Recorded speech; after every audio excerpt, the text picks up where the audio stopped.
नमस्कार साथियों मैं विशाल सिंह आप सभी का अपने YouTube चैनल टीचर्स वाला विशाल सिंह पर स्वागत करता हूं। उम्मीद करता हूं कि सब लोग स्वस्थ होंगे, मस्त होंगे और अपनी तैयारी में लगे होंगे। तो साथियों, हम लोग EBS पोर्शन में परिवार टॉपिक को पढ़ते हैं। कौन सा परिवार टॉपिक, जिसमें से परिवार क्या होता है। जैसे एकल परिवार हो गए, एकल परिवार में माँ बाप और उनके बच्चे होते हैं, जबकि संयुक्त परिवार में दादा दादी, चाचा बुआ, माँ बाप और बच्चे होते हैं, और नाना नानी, मामा मामी, मौसी, माँ बाप और बच्चे होते हैं। तो ये आपने देखा परिवार के बारे में।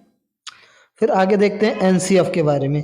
NCF 2005 में 6 थीम दिया है। कितने थीम? 6 थीम दिया गया है। NCF 2005 में 6 थीम दिया गया है। कौन कौन सी? परिवार एवं मित्र, भोजन, पानी, आवास, यात्रा, चीज़ें हम कैसे बनाते हैं। क्या है? चीज़ें हम कैसे बनाते हैं। ये 6 थीम है। और परिवार एवं मित्र की एक उप थीम है। क्या है?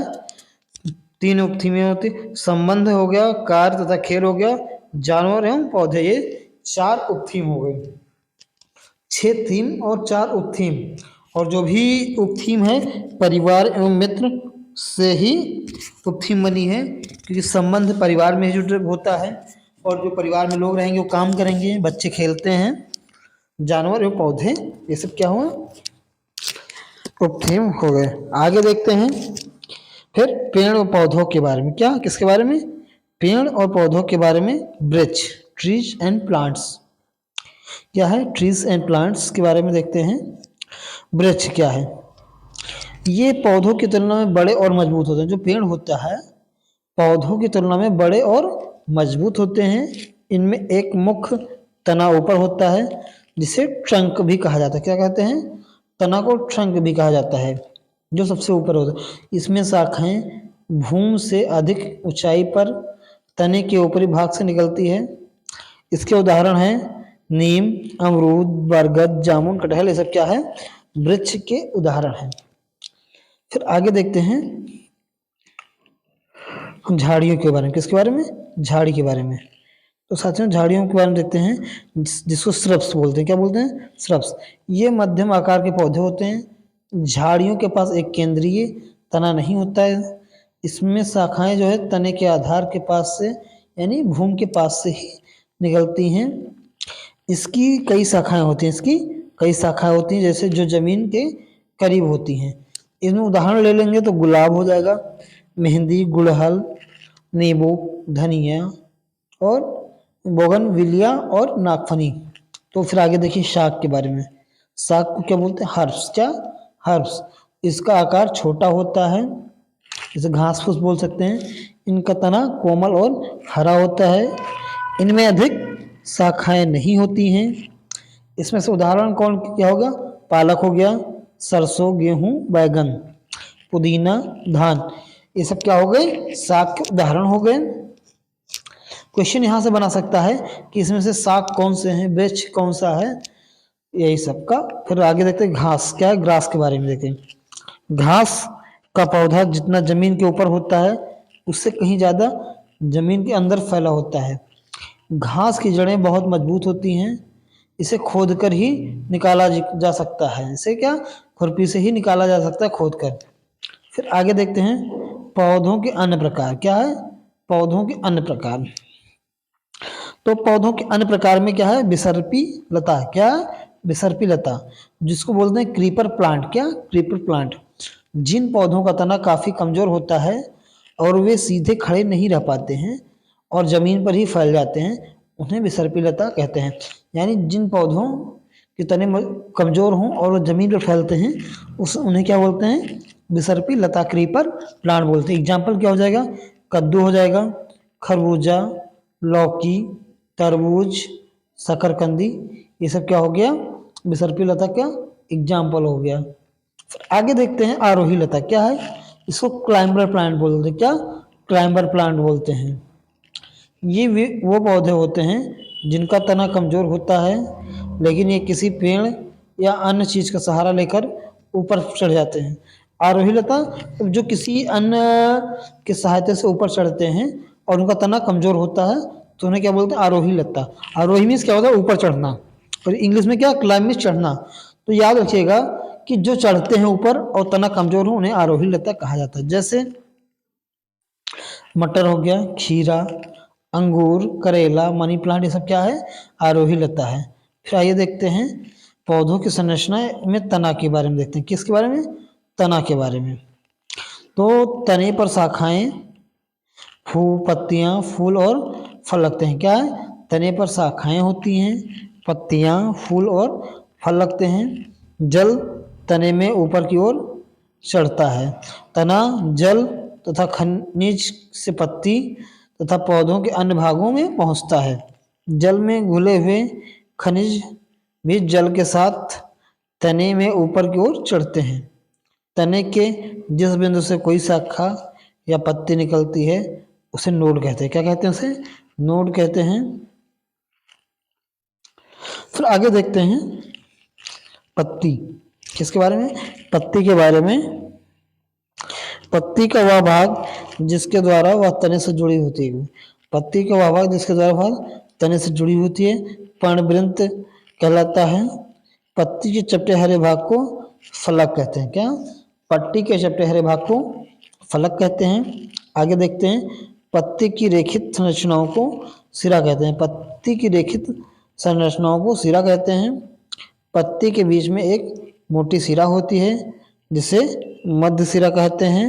पत्तियों पर सिराओं द्वारा बनाए गए डिजाइन को सिरा विन्यास कहते हैं। तो ये आपका हो गया पत्ती के बारे में। फिर आगे देखते हैं पत्ती के बारे में क्या क्या दिया है। अगर यह डिजाइन मध्य सिरा के दोनों ओर जाल जैसे दिखाई देता है तो यह सिरा विन्यास जालिका रूपी कहलाता है। क्या कहलाता है, तो यह सिरा विन्यास जालिका रूपी कहलाता है। जैसे तुलसी, धनिया, गुड़हल, ये सब क्या है, सिरा विन्यास जालिका के रूपी में होते हैं।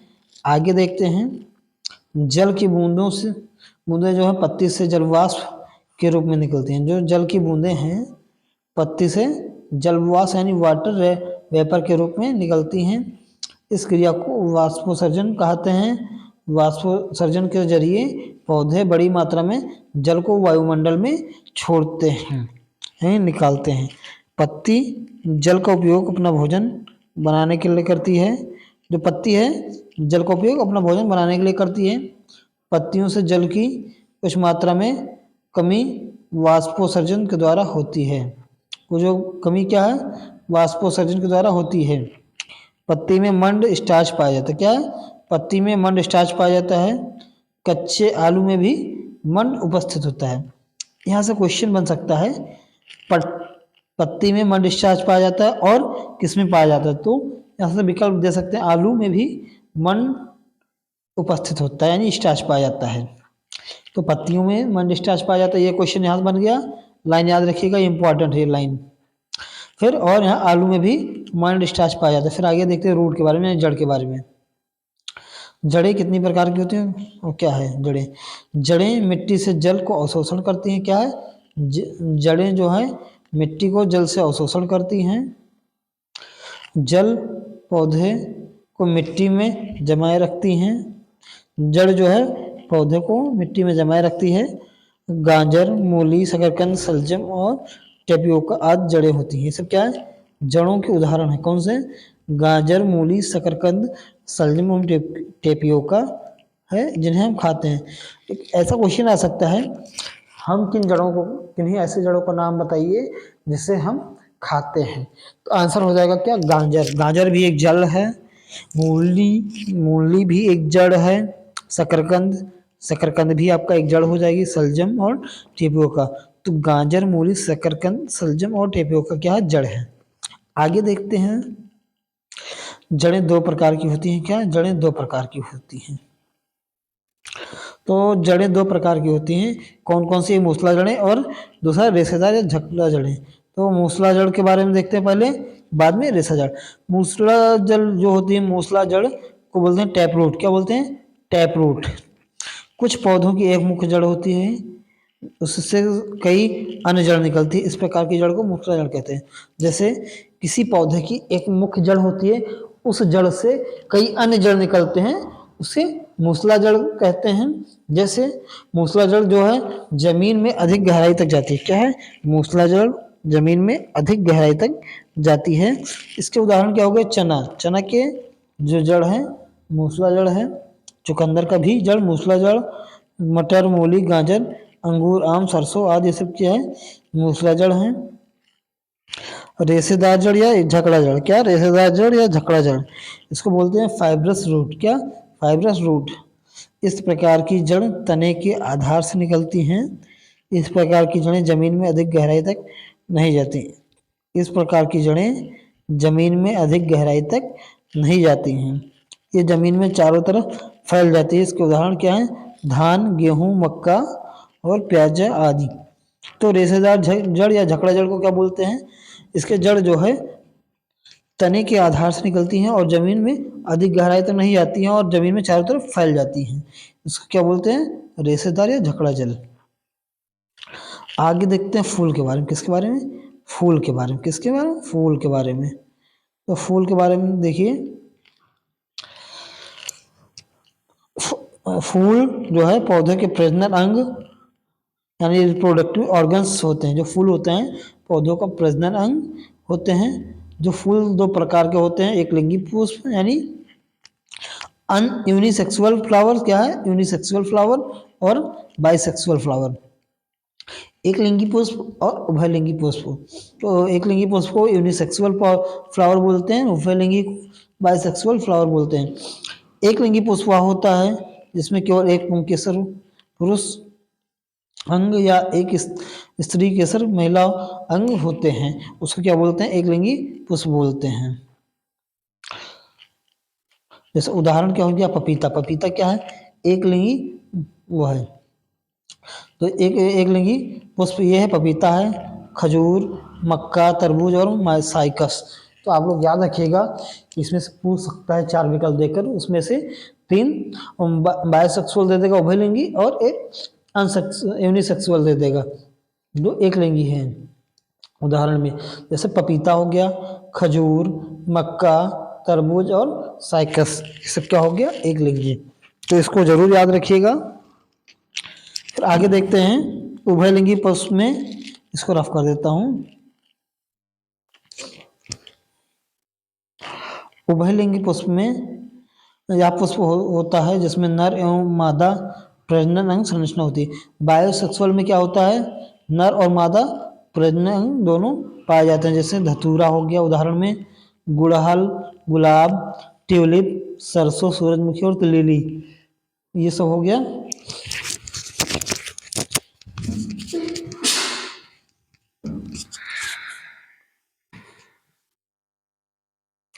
फिर आइए देखते हैं बाह्यदल। बाह्यदल एसिपल्स, पंखुड़ी, पेटल्स, पुंकेसर और स्त्री केसर और पराग, ये फूल के भाग होते हैं। फूल के कौन कौन से भाग हैं? बाह्यदल, पंखुड़ी, पुंकेसर, स्त्री केसर और पराग, ये सब क्या है? फूल के भाग हैं। आगे देखेंगे फूल के प्रकार। फूल के कौन कौन से प्रकार हैं इसको देखते हैं। फूल के प्रकार में देखते हैं, पेड़ों पर लगने वाले फूल कौन से हैं? गुलमोहर और कदम। क्या है? गुलमोहर फूल और कदम का फूल पेड़ों पर लगता है। तो यहाँ पे हो गया पेड़ों पर लगने वाले फूल गुलमोहर हो गया और कदम का फूल हो गया। झाड़ियों पर लगने वाले फूल गुलाब और गुड़हल। क्या है? झाड़ियों पर लगने वाले फूलों में गुलाब और गुड़हल हो गया। फिर आगे देखते हैं क्या साथियों,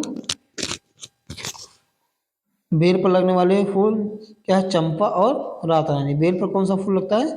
चंपा और रात रानी। फिर आगे देखते हैं पानी के पौधों पर लगने वाले कमल और कुमुदनी। कासे कमल और कासे कुमुदनी पानी पर लगने वाले फूल हैं। फिर आगे देखते हैं सिर्फ रात में लगने वाले रात की रानी और चमेली, यानी रात को 2 फूल खिलता है। कौन सा? रात की रानी और रात रानी जिसे बोलते हैं, और दूसरा चमेली। तो ये आपने देखा। तो आगे देखते हैं जो दिन में खिलते हैं और रात में बंद हो जाते हैं, तो उसको क्या कहते हैं? दिन में खिलता है और रात में बंद हो जाता है, सूरजमुखी। आंखें बंद करके भी खुशबू से पहचाने जाने वाले फूल क्या है? गुलाब, चमेली, गेंदा। यानी ये 3 फूल ऐसे हैं जिसको आंख बंद करके भी सूंघने से पता चलता है। गुलाब का फूल है, चमेली है कि गेंदा है, सबका अलग अलग सुगंध होता है, खुशबू होता है। फिर आगे देखते हैं जो किसी खास महीने में ही लगते हैं, जैसे रजनीगंधा हो जाएगा, मोगरा, ये दो जो फूल हैं किसी खास महीने में ही लगते हैं। और जो साल भर खिलते हैं उसे क्या है, गुलाब। गुलाब ऐसा फूल है जो साल भर खिलता है, और गुड़हल भी साल भर खिलने वाला फूल है। ऐसे पेड़ पौधे हैं जिन पर फूल कभी नहीं आते हैं। मनी प्लांट, मनी प्लांट पे कभी फूल नहीं आता है। दवाइयों में इस्तेमाल होने वाले फूल कौन से हैं, गुलाब और गुड़हल। दवाइयों में कौन कौन सा फूल इस्तेमाल होता है, गुड़हल और गुलाब। तो यहाँ पे क्या हो गया, गुलाब और गुड़हल। जिन फूलों से रंग भी बनाए जाते हैं, गुलदावरी, जीनिया और गेंदा। इसे क्या है, गुलदावरी, जीनिया और गेंदा से क्या बनाए जाते हैं, रंग भी बनाए जाते हैं। फिर आइए देखते हैं फूलों को देखते हैं। ये देखिए गुड़हल का फूल है, क्या है, गुड़हल का फूल। ये क्या हुआ, गुड़हल का फूल। ये गुलाब है, और ये सूरजमुखी। सूरजमुखी जो दिन में खिलता है लेकिन रात को बंद हो जाता है। फिर गेंदा, गेंदा हो गया जो सर्दी में खिलता है। चंपा हो गया, चमेली भी ये रात को खिलने वाला है। आगे तुलसी हो गया, रात की रानी हो गई, गुलदाउदी, ये सब के पौधे हो गए। फिर आगे देखते हैं जलीय पौधा क्या है, जलीय पौधा के बारे में। जलीय पौधा जो है एक्वाटिक प्लांट, क्या है, एक्वाटिक प्लांट। जलीय पौधों का तना लंबा, खोखला एवं हल्का होता है। क्या है, जलीय पौधों का तना जो है लंबा, खोखला और हल्का होता है। ऐसे तने के कारण पौधा पानी में आसानी से तैर लेता है, पौधा पानी में आसानी से तैर लेता है। जलीय पौधों में जड़ें आकार में बहुत छोटी हैं, जलीय पौधों में जड़ें आकार में बहुत छोटी होती हैं, एवं इनका मुख्य कार्य पौधों की तलहटी में जमाए रखना होता है। क्या है, इनका मुख्य कार्य पौधों की तलहटी में जमाए रखना होता है। जैसे कमल, जलकुंभी, ये सब क्या है, जलीय पौधा जो जल में उगता है। फिर आइए उष्णकटिबंधीय पौधे के बारे में देखते हैं। उष्णकटिबंधीय पौधे के बारे में देखा जाता है भाई। उष्णकटिबंधीय वर्षा वन, उष्णकटिबंधीय वर्षा वन ऐसे क्षेत्र में पाए जाते हैं जहाँ अधिक वर्षा होती है। भारत में उष्णकटिबंधीय वर्षा वन पूर्वी हिमालय, पूर्वोत्तर राज्य, असम, अरुणाचल प्रदेश, नागालैंड, मेघालय, मणिपुर, मिजोरम और त्रिपुरा, 2, 3, 5, 2, 7 यानी 7 सिस्टर, जिसको 7 सिस्टर के नाम से जाना जाता है, उन राज्यों में उष्णकटिबंधीय वर्षा वन, ट्रॉपिकल रेन फॉरेस्ट पाए जाते हैं। फिर आगे पश्चिमी घाट, नीलगिरी, तमिलनाडु, केरल, कर्नाटक, लक्षद्वीप और अंडमान निकोबार में पाए जाते हैं। उष्णकटिबंधीय वर्षा वन में जैव विविधता की अधिकता अधिक होती है। उष्णकटिबंधीय वर्षा वन में जैव विविधता की अधिकता होती है। आगे देखते हैं जैव विविधता क्या होती है जब भाई पाए जाते हैं, इसके बारे में, जिसको अंग्रेजी में क्या बोलते हैं, बायोडाइवर्सिटी। क्या, बायोडाइवर्सिटी। तो इसके बारे में देखते हैं बायोडाइवर्सिटी क्या है। जैव विविधता को अंग्रेजी में बायोडाइवर्सिटी कहते हैं। यह दो शब्दों से मिलकर बना होता है, बायो और डाइवर्सिटी। तो बायो का अर्थ होता है लिविंग्स यानी जीवित वस्तुओं से, तथा डाइवर्सिटी का अर्थ होता है डिफरेंट स्पेसिकल यानी विभिन्न प्रजातियाँ। वह प्रजातियाँ जो जीवित विभिन्न प्रजातियाँ क्या है, जैव विविधता कहलाती हैं। बाद में जिसमें जीवन हो और डाइवर्सिटी की प्रजातियाँ कई अन्य प्रकार की प्रजातियाँ हों तो उसे क्या बोलते हैं, बायोडाइवर्सिटी। आगे देखते हैं जैव विविधता के बारे में। जैव विविधता शब्द का सर्वप्रथम प्रयोग सन 1885 में W.G. रोजन ने किया था। ये भी क्वेश्चन एक बार सीटेट में आया है। जैव विविधता शब्द का सर्वप्रथम प्रयोग सन 1985 में W.G. रोजन ने किया था। संयुक्त राष्ट्र संघ द्वारा 22 मई को जैव विविधता दिवस मनाया जाता है। यानी संयुक्त राष्ट्र संघ द्वारा जैव विविधता दिवस कब मनाया जाता है, तो 22 मई को याद रखिएगा कि जैव विविधता दिवस मनाया जाता है। भारतीय संसद द्वारा जैव विविधता अधिनियम 11 दिसंबर 2002 को पारित किया गया था। तो जैव विविधता शब्द का प्रयोग सन 1985 में DWG रोजन ने किया था। ये सब आपने देखा। आगे देखते हैं, भारत को 10 जैव भौगोलिक क्षेत्रों में बांटा गया है। तो उन 10 में से कौन कौन से हैं? पहला ट्रांस हिमालय, मालय क्षेत्र, मरुस्थल, पश्चिमी घाट, अर्धशुष्क क्षेत्र, दक्कन का प्रायद्वीपीय पठार, उत्तर पूर्वी क्षेत्र, गंगा का मैदान, ये सब क्या है? 10 जैविक में से। आगे द्वीपीय क्षेत्र और तटीय क्षेत्र, ये सब क्या है? 10 जैव भौतिकी क्षेत्र में बांटा गया है। फिर आइए देखते हैं बायोडाइवर्सिटी हॉटस्पॉट, जो जैव विविधता तप स्थल, बायोडाइवर्सिटी हॉटस्पॉट में देखते हैं। वर्तमान में विश्व में 36 हॉट स्पॉट की पहचान गई। कितने? टोटल विश्व में 36 हॉट स्पॉट हैं, जिसमें से भारत में कितने हैं? 4 हॉट स्पॉट भारत में, याद रखिएगा। जिसमें 36 हॉट स्पॉट और भारत में 4 हैं। ठीक है, आगे देखते हैं। विश्व के कुछ प्रमुख बायोडाइवर्सिटी हॉटस्पॉट हैं। कौन कौन से हैं? अटलांटिक वन है। क्या है? अटलांटिक वन है। पूर्वी मलेशियाई है। द्वीप समूह है। दक्षिण पश्चिम चीन के पर्वत हैं। मेडागास्कर के द्वीप समूह है। मध्य अमेरिका है। कोलंबिया चोको, मध्य चिली, पूर्वी हिमालय और पश्चिमी घाट, श्रीलंका, इंडो बर्मा है। ये प्रमुख हॉटस्पॉट क्षेत्र है। फिर आगे देखते हैं, विश्व के कुछ प्रमुख बायोडाइवर्सिटी हॉटस्पॉट हैं। तो इसमें से क्या आपको अभी मैंने बताया है। फिर भारत के जो है प्रमुख हॉटस्पॉट क्षेत्र कौन कौन से हैं, ये इंपॉर्टेंट है, यहाँ से क्वेश्चन बन सकता है, ध्यान दीजिएगा। चाहे यूपी टेट चाहे सीटेट में कहीं भी क्वेश्चन बन सकता है। इंडो बर्मा क्षेत्र, हिमालय क्षेत्र, पश्चिमी घाट, सुंडालैंड। क्या है? इंडो बर्मा क्षेत्र, हिमालय क्षेत्र, पश्चिमी घाट, सुंडालैंड, ये सब क्या हो गया? भारत के प्रमुख हॉटस्पॉट क्षेत्र हो गए। तो आगे देखते हैं कुछ अन्य महत्वपूर्ण बिंदु। क्या है? कुछ अन्य महत्वपूर्ण बिंदु। सबसे लंबे जीवित वृक्ष कौन से हैं? सिखुआ। सबसे ज़्यादा जिन वृक्ष, जीवित वृक्ष क्या है? सिखुआ कहा जाता है। किसी प्रजाति को विलुप्त माना जा सकता है जब वह अपने प्राकृतिक आवास में नहीं देखी जा सकती, यानी 50 वर्ष से अधिक कोई वस्तु को हम नहीं देखते हैं, जीवित वस्तु को, तो उसको क्या विलुप्त में घोषित कर दिया जाता है। सर्वाधिक जैव विविधता पाई जाती है उष्ण कटिबंधीय वर्षा वनों में, शांत घाटी में, केरल में पाई जाती है। कहाँ कहाँ सर्वाधिक जैव विविधता? उष्ण कटिबंधीय वर्षा वनों में, शांत घाटी यानी केरल में पाई जाती है। यहाँ से एक क्वेश्चन और नोट कर लीजिएगा, शांत घाटी कहाँ है? केरल में। कहाँ? केरल में पाई जाती है शांत घाटी। तो ये हो गया। आगे देखते हैं प्राणियों और पादपों। क्या है?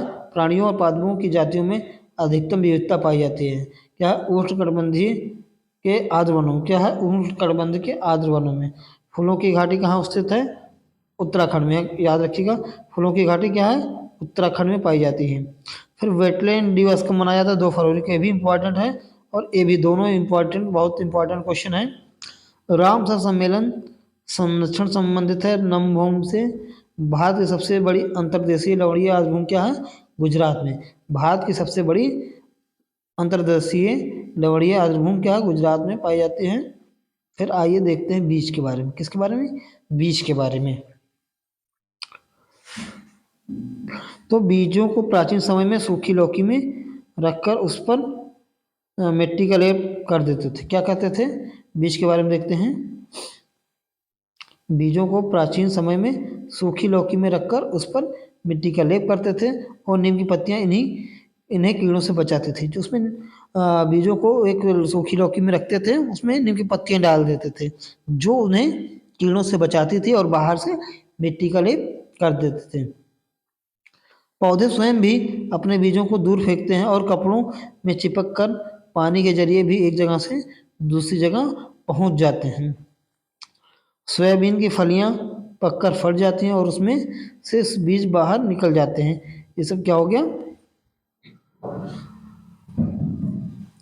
सोयाबीन के बारे में आपने देखा कि सोयाबीन का बीज कैसे निकलता है। तो सोयाबीन जो फल लगता है वो फट जाएंगी, पट के उसमें से बीज बाहर निकल जाता है, खेत में फैल जाता है। फिर आगे देखते हैं काली मिर्च, सौंफ, गेहूँ आदि बीज होते हैं। नाशपाती, भिंडी, करेला, खीरा, टमाटर, चीकू आदि में भी बीज होता है। इसमें बीज होता है और ये खुद बीज होते हैं। आगे देखते हैं मिट्टी में गोबर मिलाने से मिट्टी में कीड़ा नहीं लगता। ये भी फैक्ट पूछ सकता है, इनमें से कौन सा सही है कह के पूछता, तो ये भी क्वेश्चन रहता है विकल्प में, मिट्टी में गोबर लगाने से कि मिट्टी में कीड़ा नहीं लगता, ये आंसर सही रहेगा आपका। कपड़े में बंधा हुआ बीज अपने पानी में भिगोए गए बीजों की तुलना में जल्दी से अंकुरित हो जाता है। जब हम कपड़े में बांध कर पानी में भिगो देते हैं तो जल्दी से अंकुरित हो जाता है। कपड़े में बंधा हुआ बीज पानी में भिगोए के बीज की तुलना में जल्दी अंकुरित होता है, आपने देखा, क्योंकि कपड़े में बीज सांस लेने में सक्षम होते हैं, क्योंकि कपड़े में बीज सांस लेने में सक्षम होते हैं।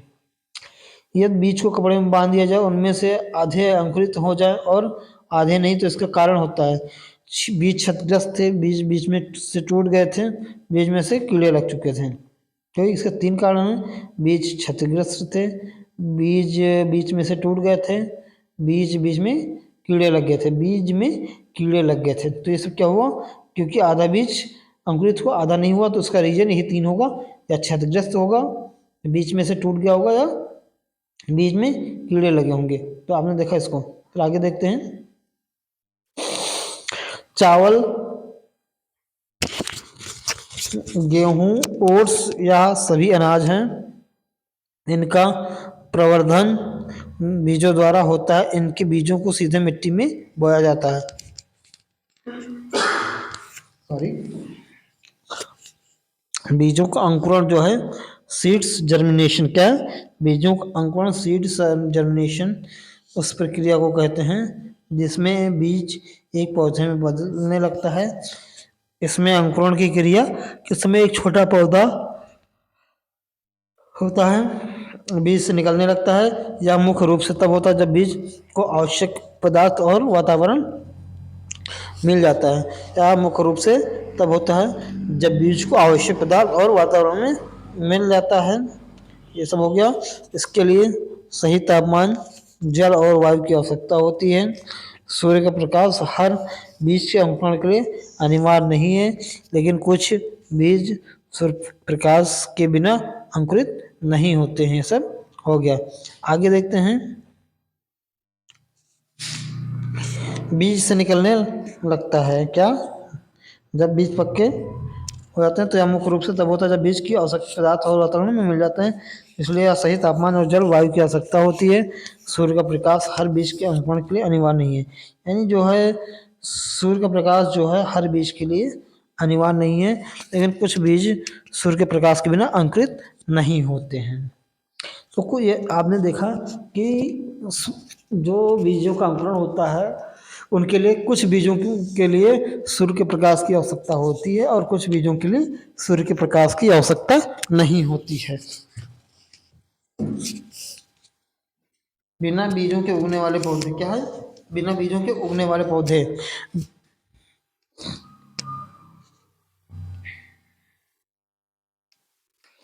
इसमें से हो गया बिना बीजों के उगने वाले पौधे वे होते हैं जिनके बीज नहीं होते या जिन्हें अन्य विधियों द्वारा प्रजनन किया जा सकता है, जैसे एलोवेरा। क्या है, एलोवेरा। इस पौधों को पत्तियों की कटिंग से उगाया जा सकता है। इस पौधे को, एलोवेरा को जो है उसकी पत्तियों की कटिंग से उगाया जाता है। मनी प्लांट, मनी प्लांट जो है क्या है, मनी प्लांट। इस पौधे का स्टेम की कटिंग से उगाया जा सकता है। इसके स्टेम के तने को काटकर उगाया जाता है। स्नेक प्लांट, इस पौधों को पत्तियों की कटिंग से उगाया जाता है, इसकी पत्तियों से उगाया जाता है। पत्थर चट्टा, इस पौधे को पत्तियों की कलम से उगाया जाता है। आगे देखते हैं,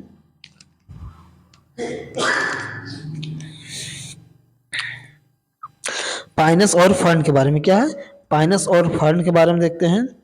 इन पौधों को बीजों के अलावा स्केल्स, स्पोर्स कटिंग्स भी लगाया जाता है। आलू का पौधा जो है, आलू बिना बीज के ही उगता है। आलू एक तना होता है, इस तने से ही उगाया जाता है। आलू एक पौधा होता है जो बिना बीज के उगता है, उसके तना होता है इसमें, उस तने से यही इसे उगाया जाता है। गुलाब का पौधा, इस पौधे को तने से उगाया जाता है। गन्ना, गन्ना एक तना है, इससे भी एक तने द्वारा ही उगाया जाता है। केले का पौधा, केला बिना बीज के ही उगता है। इसकी कली पतली क्या है, एक मिनट, इसे इसकी पतली जड़ों द्वारा उगाया जाता है, क्योंकि केले को जो जड़ अपने आप उगाते हैं उसी द्वारा उगाया जाता है। तो आइए देखते हैं इसमें पौधे का भाग जिसे हम खाते हैं, पौधे का हम कौन सा भाग खाते हैं इसको देखते हैं। तो हम लोग जड़ देखते हैं, जड़ में क्या है, मूली, गाजर, चुकंदर, टेपियोका और शकरकंदी। तो इतने भागों को हम पौधों के जड़ों को खाते हैं। मूली भी एक जड़ है, गाजर भी जड़ है, चुकंदर, टेपियोका, शकरकंदी सब क्या है, जड़ हैं। फिर तना देखते हैं, तना क्या है, आलू, प्याज, अदरक, लहसुन, गन्ना, कमल, डंठल, ये सब क्या है, तना है जिससे हम अपनी भोजन में लेते हैं। फिर पत्ती, पत्तियों को हम किस चीज़ की पत्तियों को खाते हैं, जैसे धनिया हो गया, पत्ता गोभी, अरवी, पालक, कड़ी पत्ता, क्या, धनिया, पत्ता गोभी, अरवी, पालक, कड़ी पत्ता, ये सब क्या हो गया, पत्ते हो। फिर बीज में कौन से खाते हैं, चना, बाजरा, सरसों, गेहूँ, धान, हरी मटर के बीज को खाते हैं। फिर फूल में सहजन का फूल खाते हैं, केला और कचनार का खाते हैं। तो ये आपने देखा कि आप फूलों पौधों के किस भाग को खाते हैं, ये इम्पॉर्टेंट है, इसको याद कर लीजिएगा, वेरी वेरी इम्पॉर्टेंट है, इसको मिस मत करिएगा। फिर आइए देखते हैं एक टॉपिक और देखा जाए।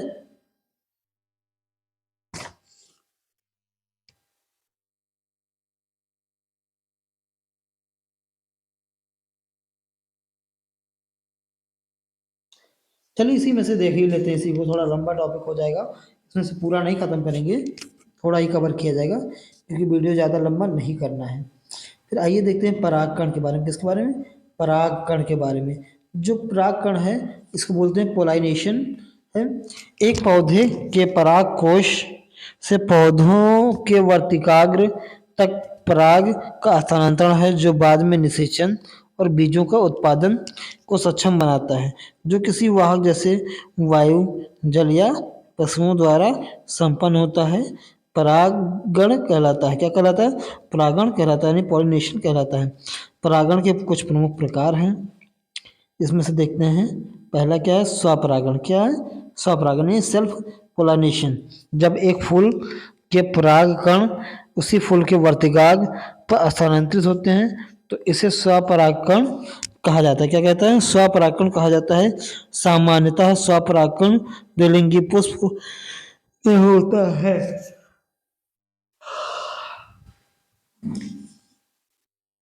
फिर आगे देखते हैं पर परागण, क्या है, पर परागण के बारे में देखते हैं। पर परागण जो है, जब एक फूल के परागकण किसी अन्य फूल के वर्तिकाग्र पर स्थानांतरित होते हैं तो इसे पर परागण कहा जाता है। पर परागण यानी पोलिनेशन की कमी से पौधों में होने वाले नुकसान, तो परागण की कमी से पौधों में फूलों का झड़ना होता है, फूलों का सही समय पर न पकना, फूलों का पकना से पहले ही झड़ जाना, फलों में मिठास की कमी आदि समस्याएं आ जाती हैं। जब परागण की कमी से पौधों में ये सब समस्याएं होती हैं कि फूल समय से पहले पक जाते हैं या लेट पकते हैं या पकने से पहले गिर जाते हैं, झड़ जाते हैं, फलों में मिठास नहीं होती, सब क्या हुआ, परागण की कमी हो गई। फिर आते हैं पर परागण के बारे में, क्या है, पर परागण कई प्रकार से हो सकता है। वायु द्वारा परागण, जल द्वारा परागण, कीट परागण, पक्षी परागण, चमगादड़ द्वारा परागण, घोंघा द्वारा परागण, क्या है, ये सब पर परागण हो गया। फिर आगे देखते हैं जंतु परागण, क्या है, जंतु परागण के बारे में। प्राणियों द्वारा पौधों का परागण करने को जंतु परागण कहते हैं, क्या, प्राणियों द्वारा पौधों को परागण करने को जंतु परागण कहते हैं। जो प्राणियों द्वारा परागण होता है उसे क्या बोलते हैं, जंतु परागण कहते हैं। प्राणियों में कुछ फूलों से फल या मधु संग्रहित करते हैं और इस प्रक्रिया में वे फूलों के परागकणों को अपने शरीर पर लेकर दूसरे फूलों पर छोड़ देते हैं। फिर प्राणियों में चमगादड़ से होने वाला परागण, पक्षी से होने वाला परागण, पक्षी परागण, घोंघों से होने वाला परागण मेलाकोफिली होता है, क्या है, मेलाकोफिली परागण। कीटों से होने वाला परागण एंटोमोफिली होता है, यानी कीट परागण। और मछलियों से होने वाला परागण लिथोफिली यानी मत्स्य पराग आदि कहलाते हैं। फिर आगे देखते हैं चिरो चिरोप्टर फिली। क्या है? चिरोप्टर फिली। इन चमगादड़ों द्वारा पौधों का परागण करने को चिरोप्टर फिली कहते हैं। क्या कहते हैं? चिरोप्टर फिली कहते हैं। चमगादड़ कई पौधों के महत्वपूर्ण परागकोश हैं, विशेषकर उष्णकटिबंधीय और उष्णकटिबंधीय क्षेत्रों में वे पुष्पों के मधु और पराग का सेवन करते हैं, जो सामान्यतः बड़े सफ़ेद या हल्के रंग के, सुगंधित और रात में खिले होते हैं। इसमें क्या हुआ? चमगादड़ों के हो गए। फिर आगे देखते हैं ऑर्निथोफिली। क्या है? ऑर्निथोफिली यानी पक्षी परागण। क्या है? पक्षी परागण के बारे में देखते हैं। ऑर्निथोफिली पक्षी परागण पक्षियों द्वारा पौधों का परागण करने के ऑर्निथोफिली पक्षी परागण कहते हैं। यह शब्द ग्रीक शब्दों से बना है। जो है पक्षी परागण ऑर्निथोफिली क्या है? ग्रीक शब्द से बना है, जिनका अर्थ होता है पक्षी और प्रेम। क्या है? पक्षी और प्रेम, जो पौधों के प्रति पक्षियों के आकर्षण को संदर्भित करते हैं। पक्षी कई पौधों के महत्वपूर्ण परागकोश हैं, विशेषकर उष्णकटिबंधीय और उपोष्णकटिबंधीय क्षेत्रों में। पुष्पों का परागण करने वाले पक्षियों में humming bird, sunbird, honey hunter, flower decoration और कुछ तोते शामिल हैं।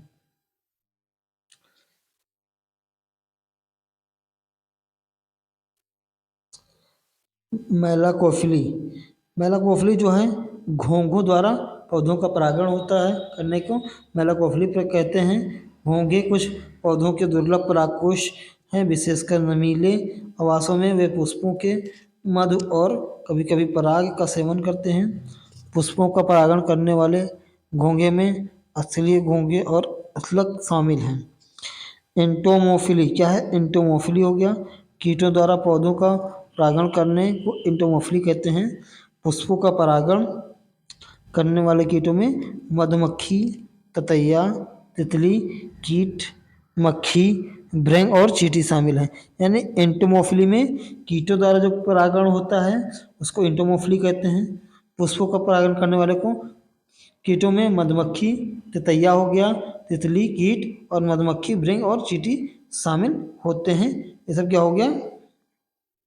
परागण के बारे में।